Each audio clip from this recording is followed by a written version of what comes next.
अस्सलाम वालेकुम class 5 third working में मैंने आप लोगों को ग्रामर वर्क दिया है। जिस ग्रामर वर्क में आपके पास है वाहिद जमा, मुज़क्कर मुअन्नस और अल्फाज।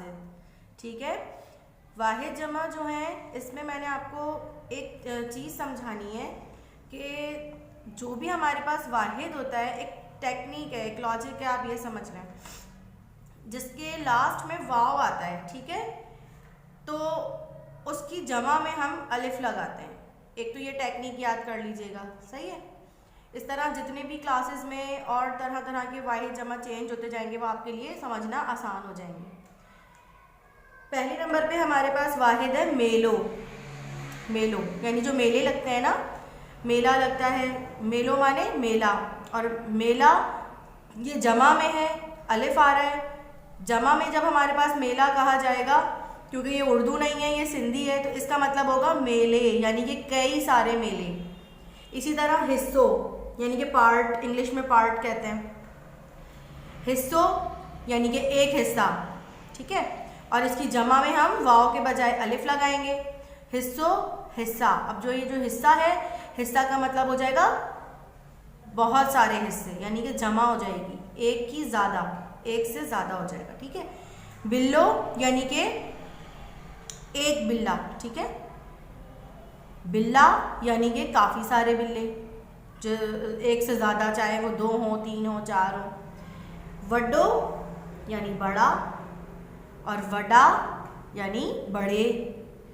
ठीक है, प्यालो, प्यालो माने प्याला, जैसे जिसमें आप प्याले में खीर खाते हैं, XYZ कुछ भी खाते हैं, जैसे कस्टर्ड वगैरह ये वो, तो प्यालो माने प्याला, और प्याला माने प्याले, यानी कि काफ़ी सारे, चाहे 2 हो, 3 हो, 4 हो। इसी तरह चमचो, चमचों के लास्ट में वाव आ रहा है, ये वाहिद है। वाहिद की जमा में मैंने आपको बताया आखिर में अलिफ लगा देंगे, तो चमचा, चमचा माने बहुत सारे चम्मच, चमचो माने एक चम्मच, स्पून यानी जिससे हम खाते हैं, और चमचा यानी बहुत सारे चम्मच।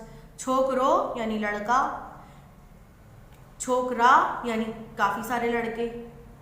ठीक है, ये उर्दू नहीं है इसलिए आपने कंफ्यूज नहीं होना है कि छोकरा तो एक ही होगा, नहीं, छोकरो यानी एक और छोकरा यानी काफ़ी सारे लड़के, यानी एक से ज़्यादा। अच्छा, रोज़ो यानी जब रमज़ान में रोज़े आते हैं, तो जब एक रोज़े की बात हो रही होती है तो रोज़ो वर्ड यूज़ करते हैं। रोज़ा यानी काफ़ी सारे रोज़े, 2 या 3 या 4। तोहफ़ो, किसी के लिए गिफ्ट ले जाते हैं हम, या कोई गिफ्ट लाता है तो उसको तोहफ़ो कहते हैं, यानी कि एक गिफ्ट आया है। तोहफ़ा यानी काफ़ी सारे तोहफे, बहुत सारे गिफ्ट्स।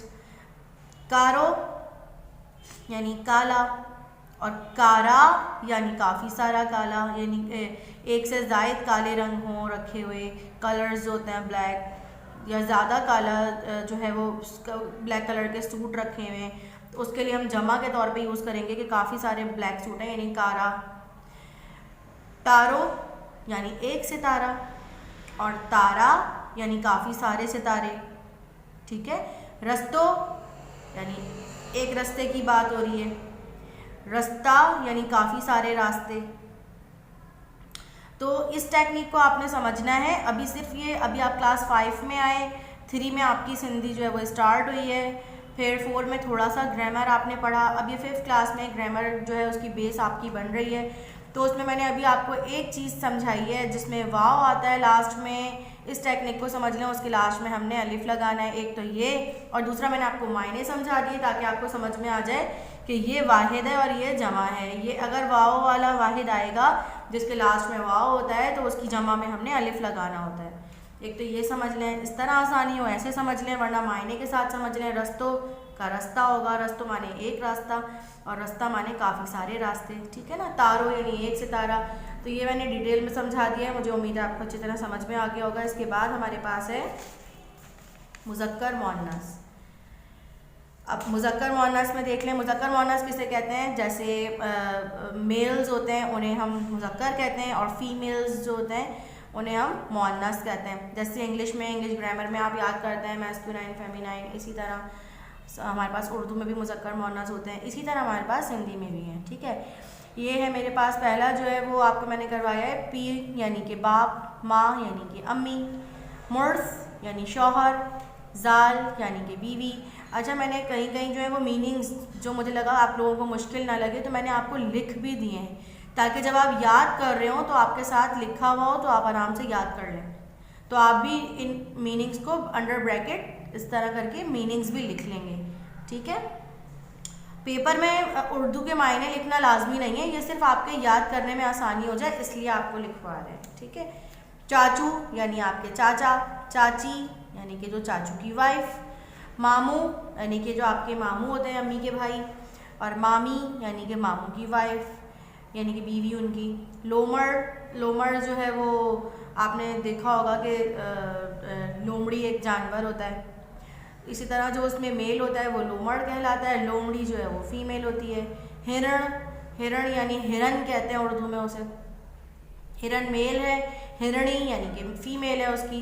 बकरो यानी कि बकरा, और बकरी यानी कि उसकी फीमेल। बकरी तो ये तो आपने आसानी से देखे होंगे क्योंकि बकरा ईद वगैरह में भी आपने जो है वो कुछ लोग बकरे लाते हैं, कुछ गाय लाते हैं, तो इसलिए इसका तो आपको पता होगा बकरो बकरी, सही है ना, ये तो मुश्किल नहीं होगा। उठो यानी कि ऊँट, और जो ऊँटनी होती है उसको कहते हैं डाची, ठीक है। तो उठ को आप लिखेंगे डाची। गाबो जो गाय का बच्चा होता है उसको कहते हैं यानी कि बछड़ा। गाबी यानी कि जो बछिया होती है, गाय का बच्चा होता है लेकिन वो जो फीमेल होती है उसको गाबी कहते हैं। बिल्लो यानी बिल्ला, और इसका जो मुअन्नस होगा वो होगा बिल्ली, तो बे के नीचे दो नुक्ते हैं, ठीक है। और वरना तो वो उर्दू में सिंपल इसी तरह लिखते हैं। तो आपने उर्दू नहीं लिखनी होगी पेपर में सिर्फ आपने सिंधी में ही लिखना होगा। ये सिर्फ मैंने आपके याद करने के लिए आसानी हो जाए इसलिए मीनिंग्स लिख दिए हैं, जो आप कॉपी में लिख लीजिएगा। थर्ड हमारे पास वर्क है अल्फाज ज़िद, ठीक है, जिसको सिंधी में लफ्ज़ ज़िद कहते हैं। इसका मतलब होता है अपोजिट, वर्ड अपोजिट, जैसे आप ग्रामर में करते हैं। इब्तिदा यानी शुरुआत, स्टार्टिंग, तो इब्तिदा का क्या होगा, इंतहा यानी बिल्कुल एंड, कोई चीज़ शुरू होना उसका होगा बिल्कुल इख्तिताम हो जाना। इंतहा में आपने बस दो चश्मी है जो है वो चेंज करनी है, वो वाली लगानी है, और उर्दू वाली जो है होती है जिसमें हुक लगता है वो वाली नहीं लगानी बिल्कुल, वरना उर्दू की तरह ही है इब्तिदा इंतहा लिखा हुआ, ठीक है। वेजो यानी करीब, परे यानी कि दूर। अच्छो सफ़ेद, कारो माने काला, सफ़ेद का जाहिर सी बात है काला होगा। आका इसका गुलाम होगा। आका गुलाम उर्दू में भी इसी तरह होता है, सिर्फ मीम को आपने सिंधी वाला मीम बना के लिखना है ध्यान से। जन्म यानी पैदाइश, तो पैदा होने का अपोजिट क्या होगा, मौत यानी कि मर जाना। इकरार यानी कि हामी भरना किसी भी चीज़ पे। इनकार यानी मना कर देना, इकरार का इनकार। बाह माने आग, पानी, आग का तो पानी ही होगा ना बेटा, तो बाह का पानी। सज यानी सूरज, चंद यानी कि चांद। मैंने आपके पास मीनिंग्स भी इसीलिए लिखे हैं ताकि आपको याद करने में आसानी हो। गुड़ यानी शोर शराबा होता है उसको हम कहते हैं गुड़, ये डे पे 4 नुक्ते हैं, ठीक है, 4 ही लगाइएगा। साथ यानी खामोशी। आगाज़ यानी कि कोई काम जो है उसकी शुरुआत हो रही है, आगाज़ हो रहा है यानी इब्तिदा, वही सेम मायने है तकरीबन। आगाज़ का इख्तिताम यानी ख़त्म पजीर हो जाना, वो चीज़ ख़त्म हो जाना, ठीक है। तो मुझे उम्मीद है आपको ये अच्छी तरह अपना ग्रामर वर्क समझ में आया होगा और इसको याद भी कर लीजिएगा, तो कॉपी कर लीजिएगा, कोई मिस्टेक नहीं कीजिएगा। Thank you.